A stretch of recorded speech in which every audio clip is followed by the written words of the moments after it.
Makai Johnson and Gavin Long, we supposed to have statues and shoes of them young King Von. And them people went out for killing homie. For killing Gavin Long. You don't even hear rappers even mention them names. So how we go look up to these homie? These ain't revolutionary.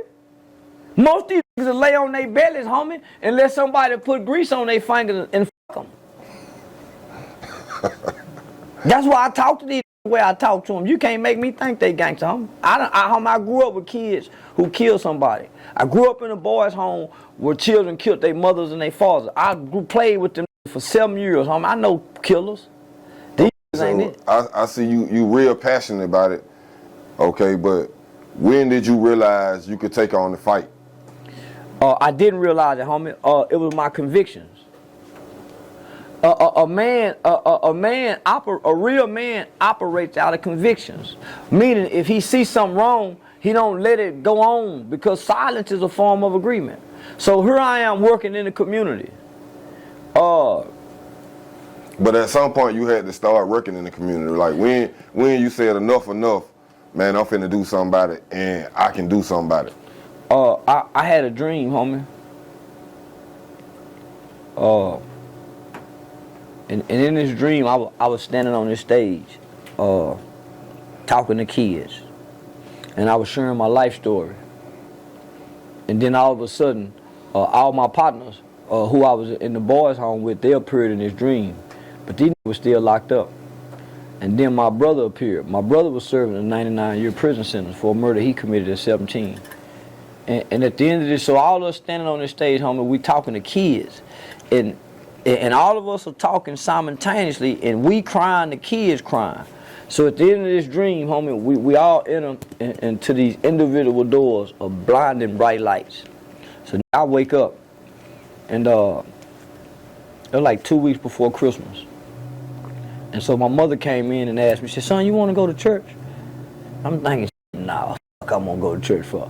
But I'm wondering, man, why would she be asking me that?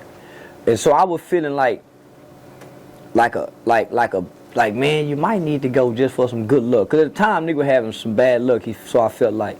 So I had an urge to go after that point.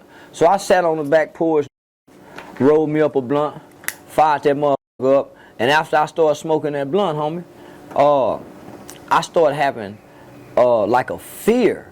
Like, man, something gonna happen. So I went to church. And I ain't no church goer, homie. I didn't believe in that shit at the time. That was my mama thing. So I sat on the back row, and the preacher came out, and he looked at me. So I'm saying, shit, man, you might just need to go on and go. You smell like weed. Somebody went told us, man, you smell like weed. So he started preaching about Joseph in the Bible, how Joseph was sold into slavery from his brothers, and how he had favor from God, and how he had influence and impact over the world because of God's favor. And so at the end of the sermon, he said, when I walked out here, I got a kick in my spirit, and the Holy Spirit told me to tell you that you're a Joseph, young man, and he pointed at me. So I'm telling myself, he picking on me. Yeah, this motherfucker playing them church games. Now, they knew. So he said, I just want to pray for you. So when I went down there home at the altar and he started to pray for me, he started recanting that dream that I saw, the shit that I was seeing in that dream. And it wasn't no way for him to know that. And then fast forward, nigga, my partner started coming home. And all of us started reuniting from childhood. And all of us have served time for killing somebody. And so that's where it came from, my nigga coming home. So it became like a re-entry program at first for niggas who were coming home from prison from murders that they had committed from childhood, and it became our therapy. That was our way, because I understood, homie, we got to balance some shit out. We took a life. We were responsible for taking life. So that was our way of adding balance, homie, to the lives that we done took. It just evolved to a youth program. But we had no idea, no direction. Dewberry came up with the name Hyped About Hype. My partner Amp. So the Fort Worth Star-Telegram had done a story on me, Dewberry, my partner Amp, my little partner Shotgun, and the Latin King named Miguel. And so from there, it opened doors for us to start talking into the juvenile facilities. And then from there, homie, it just evolved to going into the community. Because that was the overall goal. Yeah, it's cool to go into the juveniles and into the jails and talk, but the overall goal is preventative measures, preventing it, and then creating alternatives. So it just say if I got a facility over here, whether it's a house or whatever, and a young nigga kills somebody, and we go to the courts and say, Your Honor, rather than sending him into the state facility and ruining his life, man, give him to us for 4 or 5 years. We got a proven evidence-based program, and so to some degrees, homie, we was able to do that. Okay. So with that being said, though, you know, you talk about, you know, redemption, how you changed and you want to balance it out. Yeah. What did T.I.M. Boosie, you know, change, you know, what they doing to you or whatever, you know, change how they moving? Well, homie, well, for one, homie, Boosie, we know for a fact this nigga was on trial for murders. Homie, what about these niggas never addressed the victims? Out of all the niggas we idolize and praise for doing wrong, homie, we never addressed the victims.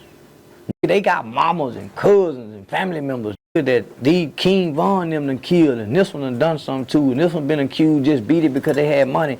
So it's a whole lot of shit, homie. We forget the victims. Those are the homie that men now, homie, we forget the victims, homie, until our race become a victim. So that's all I'm saying, homie. This can't be on death row and then come back and still, homie, so they gone forever? They can't, ain't nothing they can do? Well, that's between them and God, but homie, actions say everything. Yeah. When your season change, your tune is supposed to change. It was one time I was on social media kicking pimping. It was one nigga I was kicking pimping like a mother. But when your season change, your tune change. Yeah. To whom much is given, much is required.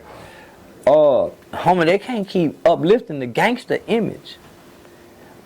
We don't see that interacting with his kids on the fatherhood side, but we see him shaming Dwayne Wade, what he doing with his son.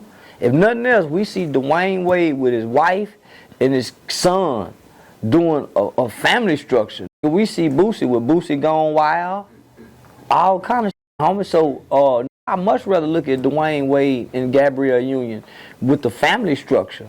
I think God has more of an honor for that than what Boosie got.